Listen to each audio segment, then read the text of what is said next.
1 in 3 is intended for mature audiences. Episodes contain explicit content and may be triggering as they often include violence and other varying forms of abuse such as emotional, psychological, sexual, and physical. In most cases, names have been changed to protect all involved. Please note, statements and opinions of guests do not necessarily reflect those of my own. Hi, warriors. This is 1 in 3, and I'm your host, Ingrid.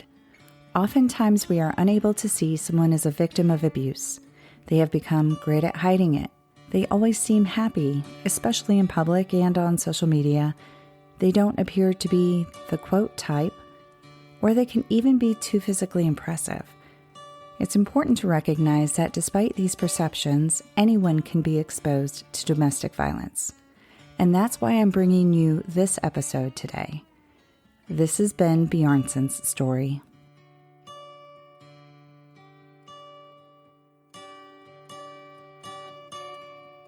Picture this. You're a 6'2" man with an athletic build. You are on the Queensland Police Force and have learned not only how to defend yourself, but you have also received training in domestic abuse. You know how to identify the signs of abuse in a victim and, in fact, respond to a number of calls regarding this matter. You are good at what you do and feel confident in your profession.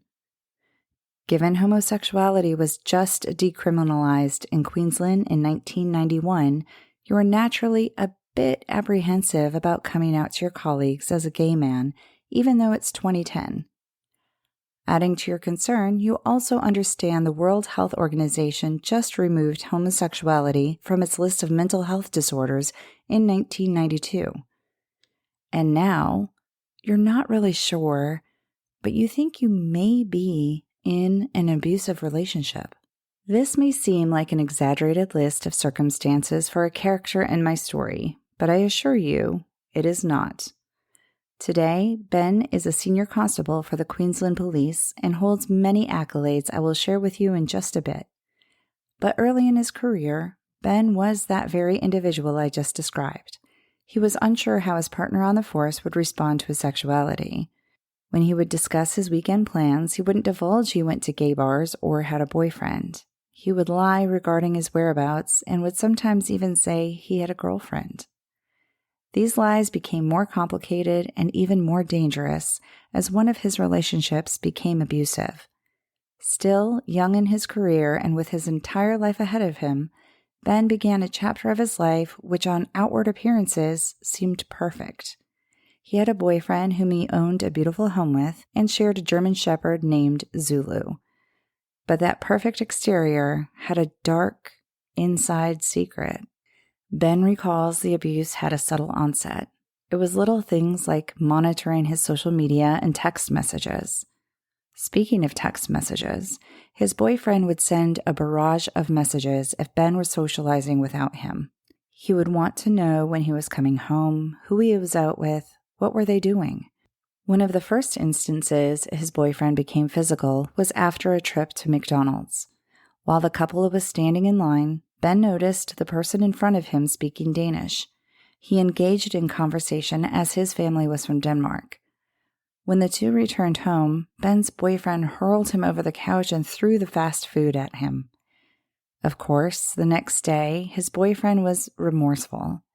He apologized profusely. He admitted his love for Ben was so great it made him crazy.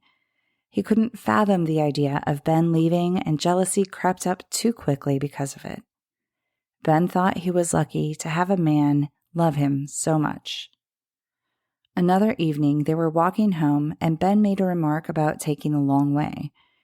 His boyfriend shoved him and started abusing him. He was once again apologetic and promised to stop drinking. He would never do it again and vowed to even see a psychologist.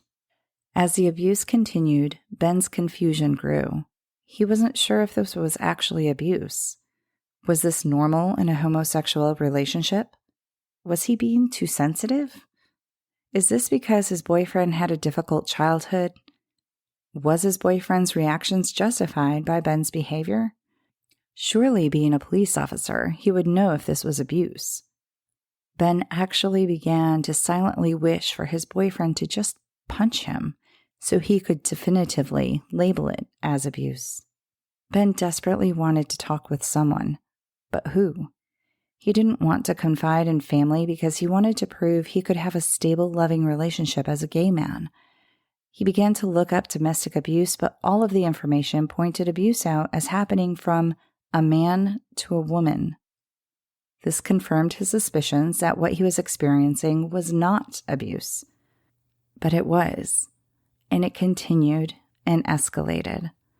All the attacks would be followed by remorse and grand gestures. There was talk of marriage. Ben received a commitment ring. There were endless promises to change. His boyfriend even had Ben's name tattooed on his chest. DomesticViolence.org describes the 3 cycles of violence many of us have heard before. They include the tension building, acute explosion, and honeymoon phases. psychcentralcom has actually expanded the cycle into 4 stages as tension building, incident of violence, reconciliation, and calm. I'll quickly go over each of these now. During tension building, the abuser begins to exhibit, quote, milder forms of abuse. Examples include withholding emotions, ignoring, yelling, destroying property, accusing the victim of unacceptable behavior. The victim may find themselves walking on eggshells. The incident of violence follows when the tension breaks and is seen as one or multiple, quote, outbursts in order to exert power. The violence may take on multiple forms, such as emotional, psychological, financial, sexual, or physical. Reconciliation is a period of time the abuser attempts to maintain control over the victim through a variety of actions. They may apologize. Now, it is important to recognize the difference between a non-abuser's guilt and an abuser's guilt. A non-abuser will feel remorse for what was done to the victim and how that person was impacted. This is known as victim-directed guilt. An abuser will display self-directed guilt, apologizing only to avoid being held accountable or facing any repercussions. Opposed to apologizing, the abuser may blatantly disregard any abuse even happened. There can also be a flood of romantic gestures, also known as love bombing. And finally, the calm period includes justifying the abuser's actions. They often blame substance or alcohol usage, the situation, or the victim themselves. During this stage, they might also gaslight in order to convince the victim they were overreacting or making it up. It is important to note that the stages can look different in each relationship. They may also overlap or occur in a different order. We do need to recognize that all of these actions are done to exert and maintain power and control. Let's get back to Ben. With the escalation of abuse from his partner, he began to worry about when the next outburst would be or what it would include. Would his boyfriend embarrass him in front of friends or colleagues? Would he break things? Would he physically assault him? Ben began walking on eggshells, anticipating how his boyfriend would react to his behavior. He would prepare the house if he predicted his boyfriend would turn to abuse. He hid the knife block. He would put the car keys in the ignition and open the garage door in case he needed a quick escape. He would set his phone to record what happened. At this time, it became clearer to Ben this was abuse. But again, looking for resources, he only found shelters for women. He questioned if he were to report the abuse, would he be laughed at? Would he be told to man up or that boys will be boys? Would he be seen as weak? It wasn't until he discovered a relationship checklist on an LGBTQ website that he was able to determine he was indeed abused. The checklist included the following behaviors as possible indicators one's partner may be abusive: humiliation, outbursts of anger, jealousy, controlling, threatening, manipulative, forceful, and isolating. Having the evidence at his fingertips, Ben was able to break free. He does emphasize, however, that it took more than once for him to successfully leave. At one point, he did leave, but his abuser claimed he had truly changed. He even threatened suicide if Ben didn't move back in. And like how all of us want to believe in the best of the person we loved, he returned. I'm happy to say that Ben is now safely out of that relationship. He has since reconnected with friends and family and notes how liberating it is not having to watch the time when he is out. While he admits his experience still haunts him a bit, he is grateful he no longer needs to worry or anticipate repercussions. Looking back, he can clearly see the red flags and the blatant abuse. He also recognizes the challenges he faced. There was no information regarding the LGBTQ community and domestic violence.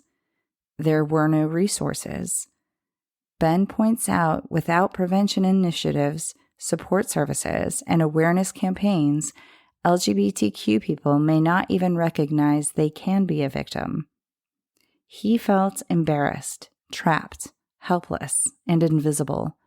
He wanted to make sure that would not be the future case for anyone who found themselves in similar situations. He identifies unique characteristics of power and control for LGBTQ people. There is the threat of outing their gender identity, sexuality, or health status, pressure to conform to sexual or gender stereotypes, ridiculing one's expression of gender or sexuality, isolation from the LGBTQ community, friends, or events, withholding medications or hormone therapy.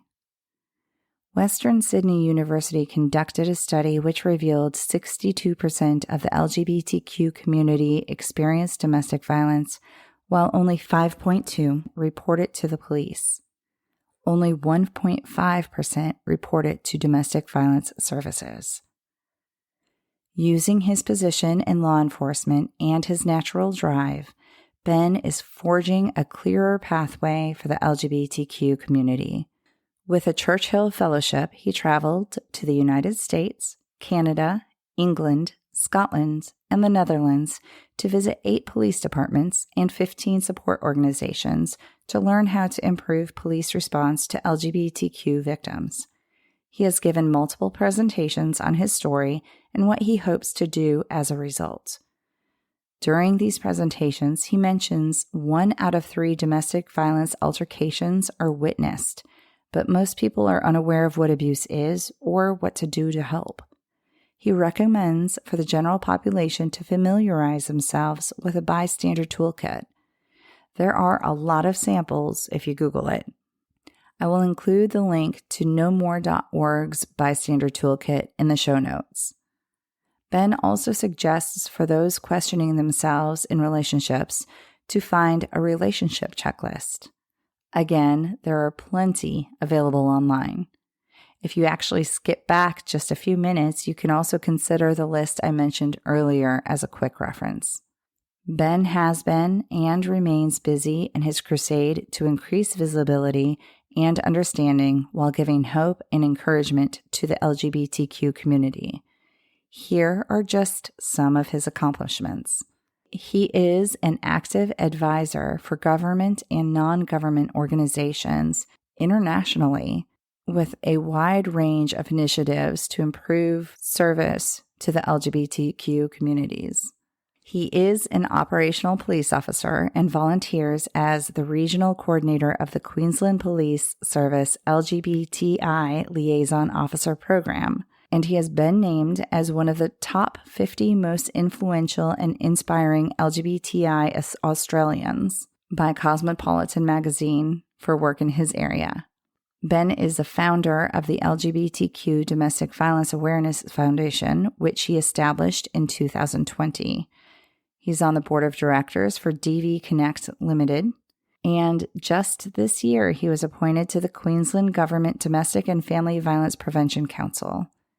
And recently, he was awarded the International Association for Chiefs of Police 40 Under 40 Award for all of the work he has done and continues to do to improve relationships between the LGBTQ communities and police.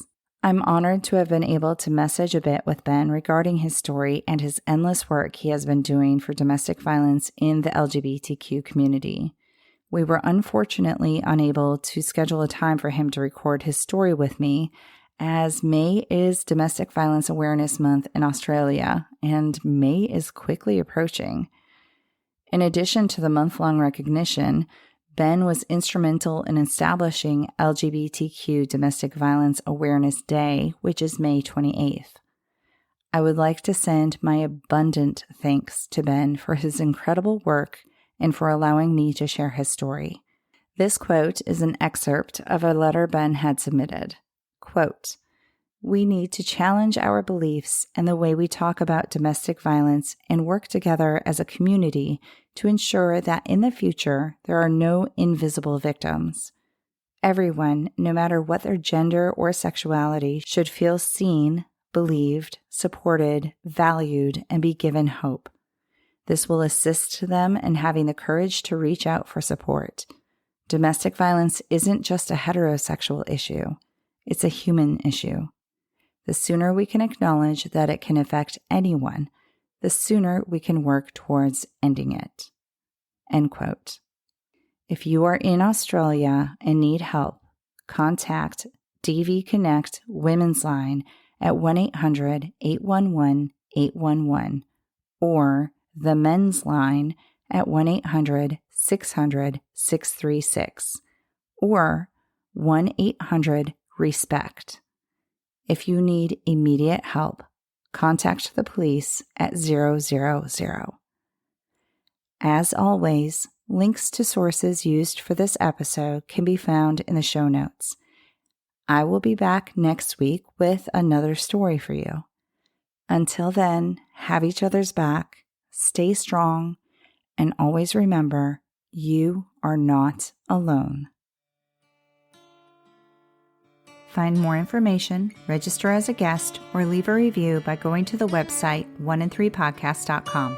That's the number 1, IN, the number 3, podcast.com. Follow 1in3 on Instagram, Facebook, and Twitter at 1in3podcast. To help me out, please remember to rate, review, and subscribe. 1in3 is a .5 Pinoy production. Music written and performed by Tim Crow.